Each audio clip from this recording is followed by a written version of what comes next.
अस्सलातु वस्सलामु अला रसूलिहिल करीम। मोहतरम हज़रात, अगाबू दोस्तों और भाइयों, आज मैं आपके सामने एक ऐसा सवाल रखना चाहता हूँ जो सुनने में बहुत आसान है, लेकिन अगर इंसान इस सवाल को समझने की कोशिश करे तो पूरी ज़िंदगी निकल का रुख बदल जाता है। हम में से बहुत से लोग मुस्लिम घर में पैदा हुए और हमारा घर अजान हुई, हमारे घर में अजान हुई, हमें कलमा सिखाया गया, हमें नमाज पढ़ाया गया, रमज़ान के रोज़े रखे और हमें मुस्लिम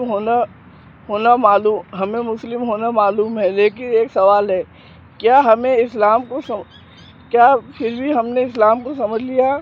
इस्लाम सिर्फ एक नाम नहीं, सिर्फ एक इबादत का नाम है। सिर्फ मस्जिद में जाना नहीं, सिर्फ रमज़ान में रोज़ा रखना नहीं, ये इस्लाम इंसान की पूरी ज़िंदगी को बदलने वाला दिन है। ये बात हमें समझनी है। इस्लाम अल्लाह के सामने झुकने का नाम है। इस्लाम बुनियादी मखलूक के अल्लाह के सामने अपने आप को झुका देना, उसकी इबादत कबूल करना, उसकी इताअत कबूल करना और अपनी ज़िंदगी उसकी हिदायत के मुताबिक गुजारना।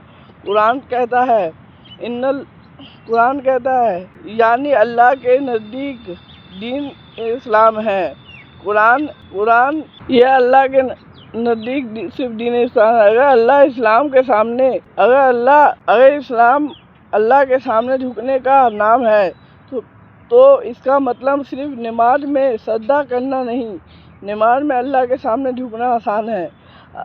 असल सवाल यह है कि आप अपनी ज़िंदगी को फैसले में अल्लाह के सामने झुकते हैं, नमाज में अल्लाह के सामने झुकते हैं, लेकिन तिजारत में, नौकरी में, घर में, बीवी के साथ, बच्चों के साथ, पड़ोसी के साथ, दोस्तों के साथ, जब हमारे सामने पैसा और अल्लाह का हुक्म दोनों आ जाए तो हम किसे चुनते हैं? इस्लाम सिर्फ इबादत का नाम नहीं है। कभी हम इस्लाम को सिर्फ चंद इबादतों तक सीमित कर देते हैं।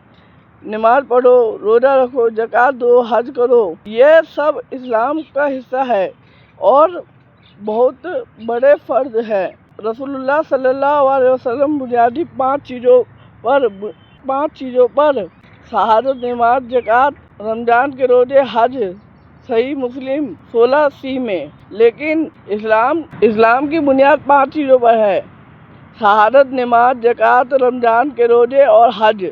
लेकिन इस्लाम की तस्वीर सिर्फ यहीं ख़त्म नहीं होती। इस्लाम उन्हें अल्लाह के साथ रिलेशन भी ठीक रहता है और इस्लाम तुम्हारा अपना नफ्स को भी ठीक करता है। इस्लाम तुम्हारे पेरेंट के साथ रवैये को भी ठीक करता है। इस्लाम तुम्हारे जुबान को भी कंट्रोल करता है। इस्लाम मस्जिद से बाहर तुम्हारे किरदार का नज़र आना चाहिए। अल्लाह ने हमें क्यों पैदा किया? ये सवाल बहुत गहरा है। हमें दुनिया में आए, फिर स्कूल गए, फिर कॉलेज गए, फिर जॉब गए, फिर पैसा कमाया, फिर घर आए, फिर फैमिली बनाया, फिर बुढ़ापे की तरफ सफ़र और फिर मौत। लेकिन पूरी ज़िंदगी का मकसद क्या है? कुरान का जवाब है, अल्लाह फरमाता है कि उसने जिन और इंसान को अपनी इबादत के लिए पैदा किया। अगर तुमने हलाल तक से अपने घर में वालों को कमा के दिया और अल्लाह की रज़ा हिदायत से, तो तुम्हारे हलाल मेहनत को भी इबादत बन सकती है। अगर तुम इल्म सीख रहे हो तो अल्लाह के रज़ा के लिए तो भी इबादत हो सकती है।